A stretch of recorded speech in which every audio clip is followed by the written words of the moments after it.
Olá, sou Victor Fernandes e hoje abordaremos o assunto de virtualização Linux com Xen Hypervisor. Olá, tudo bem com vocês? Meu nome é José Eduardo e fiquei responsável por elaborar a parte prática da nossa apresentação. Meu nome é Aurélio, eu também fiquei responsável por elaborar a parte prática. Bom, vamos primeiro começar pela parte de introdução e contextualização. O que é virtualização? Virtualização é o processo em que uma máquina virtual é subdividida em outras máquinas simuladas, uma vez que há divisão desse poder computacional e gerenciamento também desses recursos. Onde o Xen Hypervisor se encaixa? O hipervisor tipo 1 Bare Metal focado em alta performance, segurança e isolamento. Setores que usam virtualização Linux. Provedores de nuvem, como a AWS, telecom, banco de dados, data center, pesquisa e universidades. Por que empresas usam virtualização? Reduz custos, melhora desempenho, facilita a escalabilidade, gerenciamento e proteger ambientes. Problemas reais que o Xen resolve: consolidação de servidores, isolamento de workloads, migração sem downtime e maior segurança. O que é o Xen Hypervisor?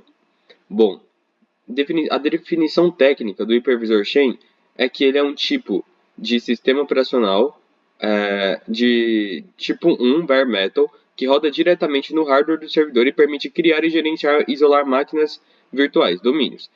Ele controla os recursos como CPU, memória e I/O, fornecendo alta performance e segurança para virtualização em nuvem data centers. Vamos agora conhecer as arquiteturas base do Xen. Xen Hypervisor, DOM 0 e DOM U. Bom, basicamente, o Xen Hypervisor é um hipervisor do tipo 1, Bare Metal, que roda diretamente no hardware do servidor. Isso dá mais desempenho e mais segurança para as máquinas virtuais. Dentro do Xen, nós temos dois tipos de domínio. O DOM 0, que é a máquina principal e tem acesso direto ao hardware, e os DOM U, que são máquinas virtuais comuns onde os sistemas operacionais rodam. O Xen gerencia recursos como CPU, memória, I/O, garantindo isolamento entre VMs. Por isso, ele é muito usado em ambientes de nuvem e data centers, onde a escalabilidade e eficiência são essenciais. O DOM 0, por sua vez, é a primeira máquina virtual que o Xen cria e é a única que tem permissão para falar diretamente com o hardware. É nela que ficam os drivers e todo o controle de disco, rede e dispositivo do servidor. Além disso, é o DOM que cria, inicia, pausa e gerencia todas as outras máquinas virtuais, que são do DOM U. Sem o DOM 0, nenhuma VM conseguiria acessar o hardware ou ser administrada. Ele é basicamente o cérebro do ambiente Xen. Agora, vamos falar sobre o DOM U. O DOM U é a máquina virtual comum dentro do Xen, aquela que o usuário realmente usa para rodar sistemas operacionais e aplicações. Ao contrário do DOM 0, o DOM U não tem acesso direto ao hardware. Tudo o que ele precisa, como disco, rede, memória, passa primeiro pelo DOM 0. Ele é totalmente isolado, seguro e funciona como uma máquina virtual normal, onde instalamos os sistemas operacionais e executamos as tarefas do dia a dia. Bom, agora vamos falar um pouco da arquitetura base do Xen. O Xen Hypervisor é a camada mais baixa da arquitetura Xen. Ele é o primeiro software a iniciar quando o servidor liga e roda diretamente no hardware físico.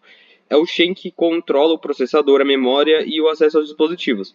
Ele divide esses recursos entre as máquinas virtuais de forma segura e isolada. Sem o Xen Hypervisor, nada funciona. Ele é a base que permite a existência do DOM 0 e de todos os outros DOM U, garantindo que cada VM receba seus recursos sem interferir nas demais.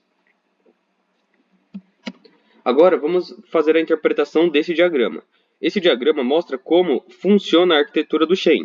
Na parte de baixo temos o hardware físico, CPU, disco, rede e memória. Logo acima fica o Xen Hypervisor, que é a camada que controla esses recursos e faz a divisão segura entre as máquinas virtuais. Em cima do hipervisor temos dois tipos de domínios. DOM 0 é a máquina principal, ela possui drivers, controla o hardware e tem as ferramentas de gerenciamento. É o DOM 0 que cria, inicia e administra todas as outras VMs. O DOM U são as máquinas virtuais comuns onde ficam o sistema operacional e os aplicativos que o usuário usa.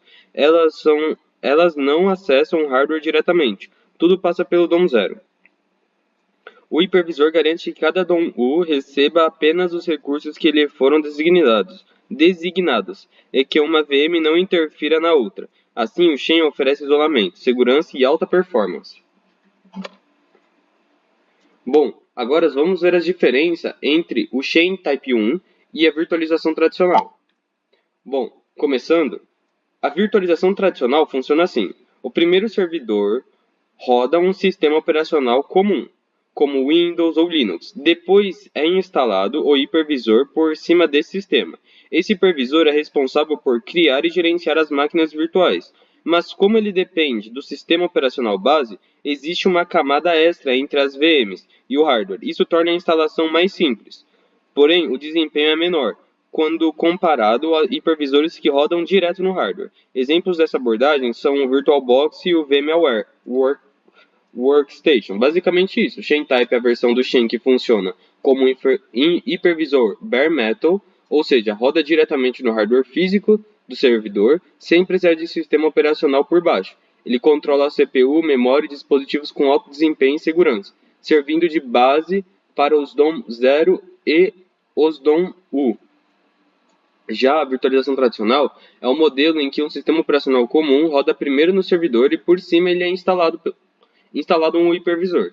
Esse hipervisor cria e gerencia as máquinas virtuais por sua vez, que compartilha o hardware através do sistema operacional base. É mais simples de instalar, mas tem desempenho menor porque existe uma camada extra entre as VMs e o hardware.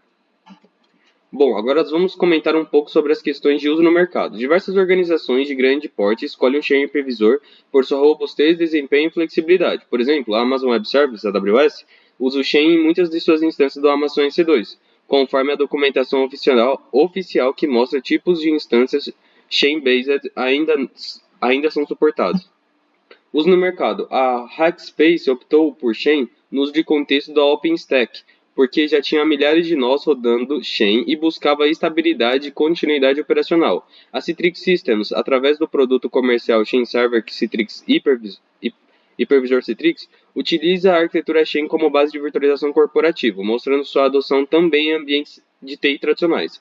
Em resumo, o Xen é frequentemente escolhido por ambientes de nuvem de grande escala e provedores que exigem alta densidade de VMs, isolamento forte de máquinas virtuais e controle de custo, além de se beneficiar do modelo open source. Agora falando um pouco dos custos das licenças e dos direitos autorais.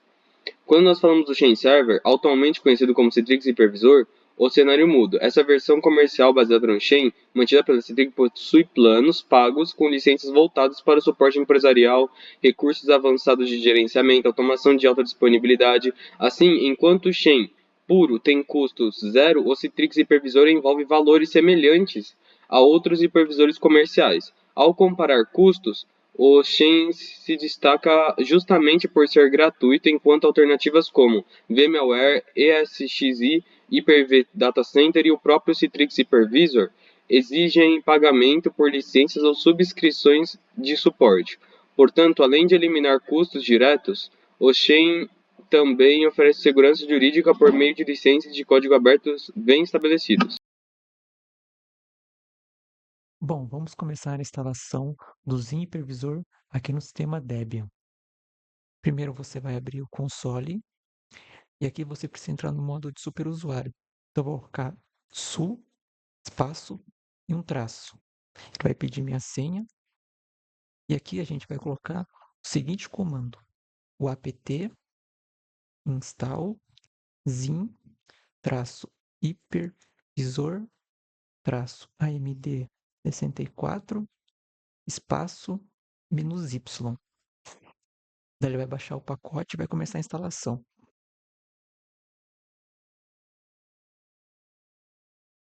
Logo após a reinicialização da nossa máquina, a gente precisa checar se o Zin está ativo. Então a gente precisa ir de novo no console. E aqui o comando que a gente vai colocar, primeiro a gente precisa entrar no modo de superusuário. E aqui eu vou colocar o comando xl-info. Bom, aqui comprova que deu tudo certo com a instalação. Outro passo é verificar o serviço Zin. Então eu vou colocar o seguinte comando: systemctl status zin. Bom, mais uma prova de que o serviço está funcionando. Aqui, ó, tá aqui, ativado e rodando. Bom, nosso próximo passo agora vai ser criar as pastas onde nossas máquinas virtuais vão ficar, para ficar de forma mais organizada. Aqui eu já deixei os comandos separados para mim, então aqui eu só vou copiar e colar aqui no terminal. Agora com as pastas criadas, eu vou acessar a pasta Image, que é onde eu vou fazer o download da ISO do Debian.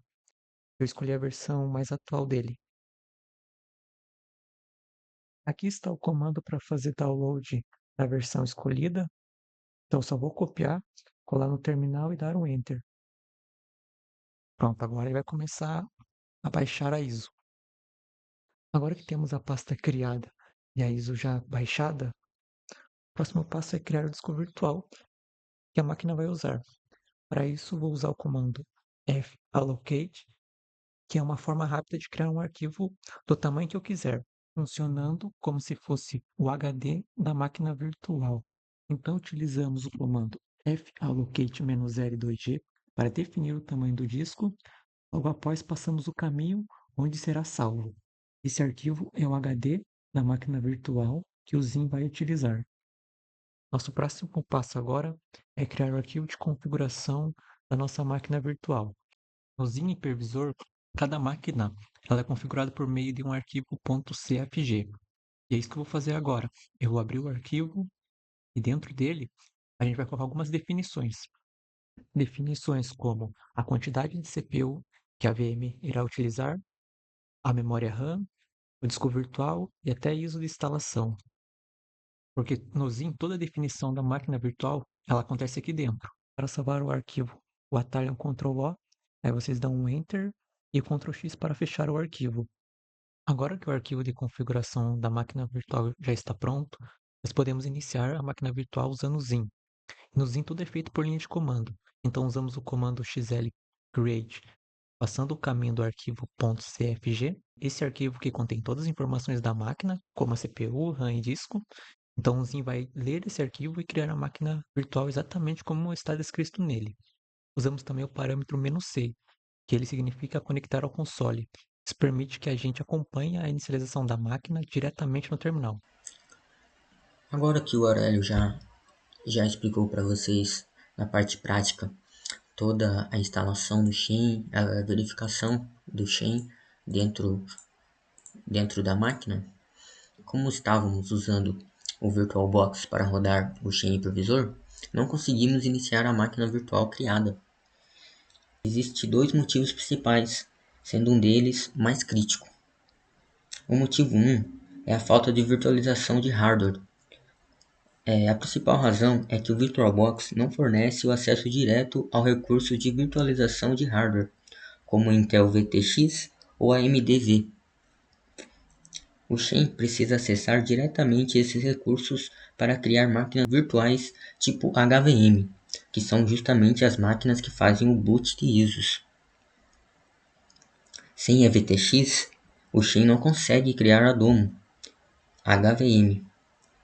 O resultado é o erro Domon Creator Failed. Outro ponto é que estamos rodando um hipervisor dentro de outro hipervisor.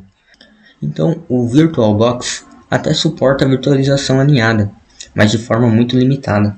Ele funciona melhor para hospedar outro VirtualBox ou um KVM, bem básico, mas não funciona para hospedar o Xen que precisa criar uma máquina HVM. E a nossa conclusão é bem simples. O VirtualBox não repassa VTX ou AMD-V para dentro da máquina. Sem esses recursos, o Xen até funciona como o DOM 0, mas não consegue criar máquina HVM. Por isso, a máquina virtual não iniciou. Esse foi o motivo técnico por qual não conseguimos rodar a VM dentro do Xen. Mesmo assim, o teste serviu para entender as limitações de virtualizações alinhada e como o Xen depende do acesso direto ao hardware. Bom, essas aqui foram as referências que nós utilizamos durante o nosso trabalho. Obrigado. Agora falando sobre a parte que cada um ficou, eu, Victor, fiquei responsável por toda a fundamentação teórica, explicando o funcionamento do Xen Hypervisor e o papel do DOM e dos DOM-U, e como os recursos de hardware são virtualizados. Também organizou e apresentou a parte conceitual do vídeo. O Aurélio e o Eduardo ficaram responsáveis pela parte prática, realizando juntos a demonstração no ambiente Linux com o Xen instalado. Ambos estudaram o processo, configuraram o ambiente e executaram os testes práticos. Bom, é isso. Agora fiquem com o vídeo do Aurélio fazendo a parte prática. Muito obrigado.